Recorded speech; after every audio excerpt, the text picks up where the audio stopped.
Zamora Guzmán, del Grupo Parlamentario Morena. Hasta 5 minutos, a favor. Gracias, Presidenta. Con su venia, voy a tratar de explicar en los 5 minutos los dos lentes con los que se debe de analizar esta reforma. El primero es el jurídico, el técnico, y respecto de eso es muy sencillo, muy clara la reforma. Lo que busca es modificar el artículo 129 de la Ley de Amparo para efectivamente eliminar el último párrafo que generaba una incongruencia con el propio artículo, que genera una incongruencia de permanecer así. Primero, porque dice, es una excepción, le dice al juez o a aquellos órganos jurisdiccionales que conocen el amparo que no deberá otorgar la suspensión cuando se trate de 13 supuestos, y comienza con el primero que no podemos obviar. Continúa el funcionamiento de centros de vicio o lenocinio. ¿Qué quiere decir? Le está diciendo, oye juez, tú no vas a poder otorgar la suspensión cuando se trate de alguien que te está demandando para que pueda continuar con la operación de centros de vicio o lenocinio. O por ejemplo, cuando continúe la producción o el comercio de narcóticos. O por ejemplo, cuando se permita la consumación o continuación de delitos. Lo que le está diciendo en la primera parte del artículo a los órganos jurisdiccionales que conocen el amparo es: no podrás otorgar la suspensión. Cualquier persona puede verificar el contenido del artículo que estoy mencionando para ver que es así. Y al final el problema de este artículo es que cayó en una incongruencia, porque a pesar de que habían listado los supuestos, al final dice, bueno, pero si tú, juez, consideras que se afecta al interés social, entonces irá. No excluye ninguna de las fracciones. Lo peligroso es que si permanece así, una persona se podría amparar para continuar vendiendo narcóticos, como lo establece la fracción tercera de este artículo 129. Ahorita voy a regresar a lo que comentaba uno de mis compañeros y hacer el análisis político de este último párrafo. El otro artículo, que también es muy sencillo, es el 148, que dice que la suspensión no tendrá efectos generales cuando se trate de normas generales. ¿Qué quiere decir eso? ¿O por qué creen que existe esta parte que estaríamos agregando con esta reforma? Es agregar un segundo párrafo al artículo 148 de la Ley de Amparo. Porque actualmente, como lo mencionó la exministra Olga Sánchez Cordero, de una manera magistral en comisión, el juez o el órgano que conoce del amparo, al otorgar la suspensión, va más allá de los propios efectos que podría tener la resolución de amparo en el fondo. Esto quiere decir que recordemos que se tramitan por cuerdas separadas en un incidente en la suspensión. Ahí el juez podría determinar que esa ley que consideró un quejoso que le violentaba sus derechos humanos debe de quedar sin efecto para toda la población, para todas las personas que se encuentren dentro del territorio mexicano. Pero al otorgarle el amparo no podría hacer eso el juez. Y se violenta un principio elemental, vale la redundancia, del derecho, de que lo accesorio no puede seguir. Más bien, lo principal no sigue la suerte de lo accesorio, sino al revés. Lo accesorio sigue la suerte de lo principal. Y ahí entramos al tema político. ¿Por qué la oposición ha utilizado el último párrafo del artículo 129 como un instrumento político? El Poder Judicial de nuestro país ha sido una herramienta política en este sexenio que ha utilizado la oposición. Y con esa herramienta han tratado de estorbar, de entorpecer la realización de diversos actos, que pueden ser, en este caso sí pueden ser actos, pueden ser normas generales. ¿Y por qué lo hacen? ¿O a dónde va en dónde está lo grave de esta situación?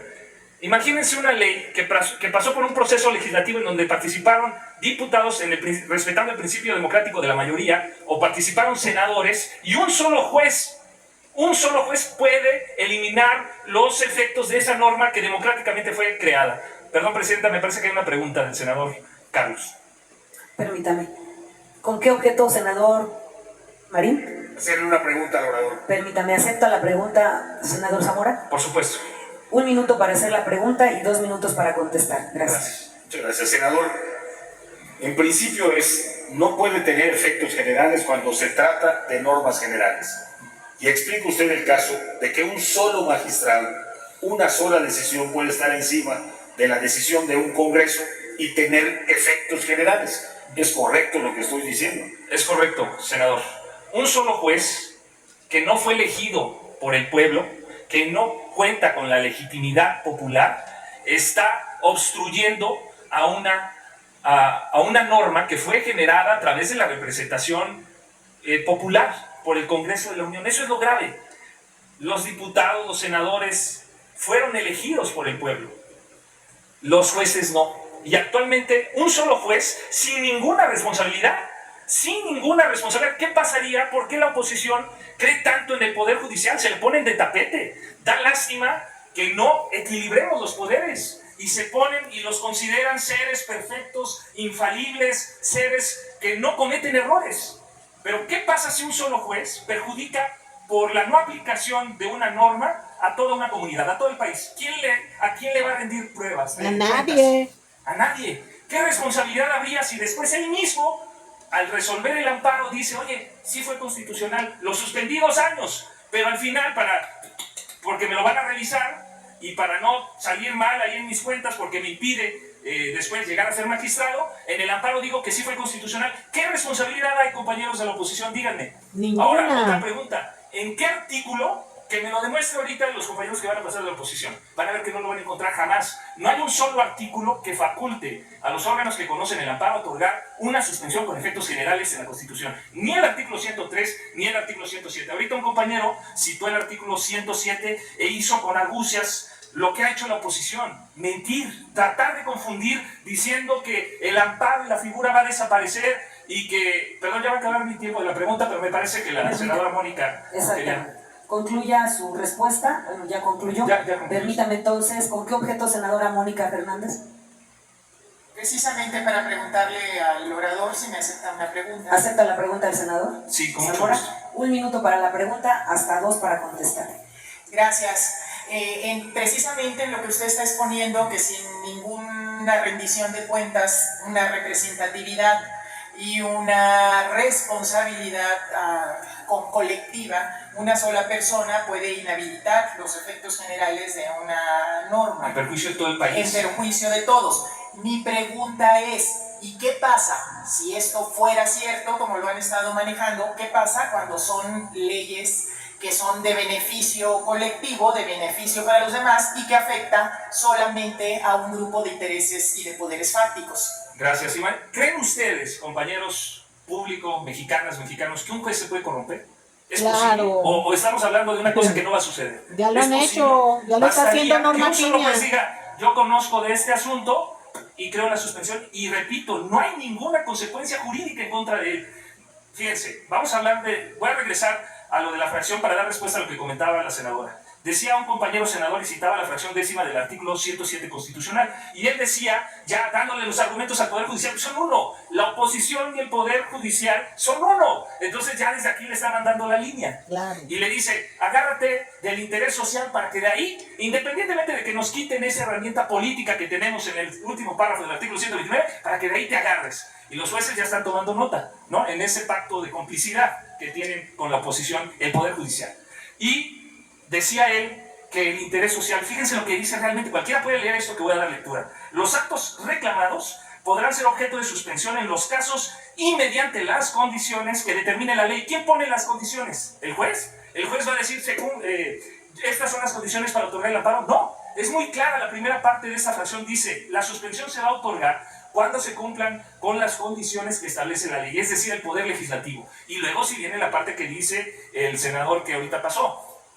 Con esas condiciones, lo único que puede hacer el juez, lo limita la propia Constitución, es a ponderar la apariencia de buen derecho y el interés social, pero sin salirse de las condiciones que estableció ¿quién? Nosotros, el Poder Legislativo, al hacer reformas como la que vamos a hacer y aprobar el día de hoy. Entonces es erróneo lo que comentaba el compañero que pasó, y decirles, a ver... Permítame, senador Zamora, permítame. ¿Con qué objeto, senadora Trasviña? ¿Acepta una pregunta el orador de la senadora Trasviña? Por supuesto. Hasta 1 minuto la pregunta y 2 la respuesta. Muchas gracias. Senador, sabemos que nuestra Constitución se divide en 2 partes, que es la parte orgánica y la parte dogmática. La parte orgánica se precisa y se establece en las facultades de cada uno de los poderes de la Unión, del Ejecutivo, del Legislativo, del Judicial. La pregunta específica es, ¿un juez de distrito está facultado para dejar sin efecto alguna norma? No, y voy a explicar eso, no en suspensión, quisiera aclarar. Miren, la suspensión no es absoluta, como ninguna de las figuras jurídicas. O sea, la suspensión no es infinita en sus efectos, tiene límites. Un límite, por ejemplo, es que si alguien se ampara y un tercero va a haber violentado con la pura suspensión sus derechos, ese quejoso que presentó el amparo tiene que otorgar una garantía para que la suspensión surte efectos, porque sus intereses están en juego. Imaginemos el pueblo de Yucatán. Se va a hacer un Tren Maya que va a beneficiar, y muchos, la mayoría, dicen esto nos va a beneficiar en el sureste de México, que fue abandonado por el sexenio y los sexenios que gobernaron en la oposición. Y entonces ellos, ¿quién les garantiza que esa suspensión que otorga un solo hombre? Recordemos, el Poder Legislativo fue electo por voluntad popular, el Poder Judicial fue electo por voluntad cupular. Y ese juez puede suspender. Oigan, y la afectación que se le genera a los millones de personas que votaron por un proyecto político para que se hiciera ese tren, ¿quién se los va a garantizar? Ojalá estas organizaciones de líderes de opinión orgánicos, como les llama el presidente, garantizaran, oye, ¿sabes qué? Creemos que hay una afectación ambiental y que cuanto más el interés público que esté en juego, si el interés particular se tiene que dar una garantía para que en caso de que se considere que sí era constitucional, el quejoso con esa garantía pueda subsanar o indemnizar a la persona que se vio afectado como tercero en el amparo, porque no sucede con los amparos que están promoviendo la oposición y todo este grupo de intereses fácticos. Por supuesto que lo que está en juego es el ejercicio del dominio directo de la propiedad del Estado. Eso es lo que está en juego. Muchos no quieren, ahí están los de las Afores, que vamos a discutir aquí también. Hay intereses particulares que utilizan a la oposición y al Poder Judicial como marionetas para representar sus intereses. Y eso no lo vamos a permitir. Esta reforma, la verdad es transparente. Cualquiera de los mexicanos puede analizar el dictamen y ver que lo que estamos diciendo es verdad. Si hay una figura, ya para concluir la pregunta que usted me hizo, hay una figura, porque aparte queda salvo la Declaratoria General de Inconstitucionalidad, con la cual si hubiera una ley inconstitucional de un presidente que lo quisiera, entonces sí está esa figura para declarar inconstitucional en términos generales una norma. Muchísimas gracias. Gracias, senador. ¿Cómo ven? Ha sido más claro. Esta persona que es senador es una persona responsable, que habla honestamente y se nota, se siente y en ningún momento se ve que quiera arruinar al pueblo de México. Ya expuso claramente lo que realmente ellos están alegando y la verdad, estamos en las mejores manos con los de Morena, y a los que son de oposición pues es muy su santa visión, pero la verdad yo sí les quiero decir que somos más millones de mexicanos que sí creemos en este nuevo gobierno, porque nos ha demostrado una fidelidad al pueblo mexicano tremenda, a diferencia de Lili Telles, que cree que se pone en contra del presidente al defender a un político extranjero como lo es el Junior de la Bananero, que porque su padre es multimillonario, se entiende perfectamente con los oligarcas estadounidenses, y que fueron los que dijo él que le mandaron a entrar en la embajada. Escuchen bien, lo dijo él en una entrevista, lo mandaron. Entonces, ¿quién puede estar detrás de esas personas? Más oligarcas y Estados Unidos, que su negociazo es venderle armas a los pueblos. Ahorita Argentina muertos de hambre, sin medicinas, pero ya compraron 6 aviones a Estados Unidos. Ese es el gran negocio, aparte de muchos otros de este pueblo estadounidense, que la verdad tenemos que estar muy pendientes de que la soberanía mexicana no se toque, y ya se tocó, señores. Pero gracias a Dios tenemos un presidente súper inteligente que jamás pondría en riesgo a México. Los amo, ya saben, aliméntense bien, duerman bien, y estoy feliz de haber escuchado a este joven. Ojalá ustedes también se interesen, porque está diciendo la verdad, muchas verdades, y es la única verdad, y la verdad es que fuera los neoliberales. Plan C, por favor, para el 2 de junio. Recuerden, elecciones 2 de junio.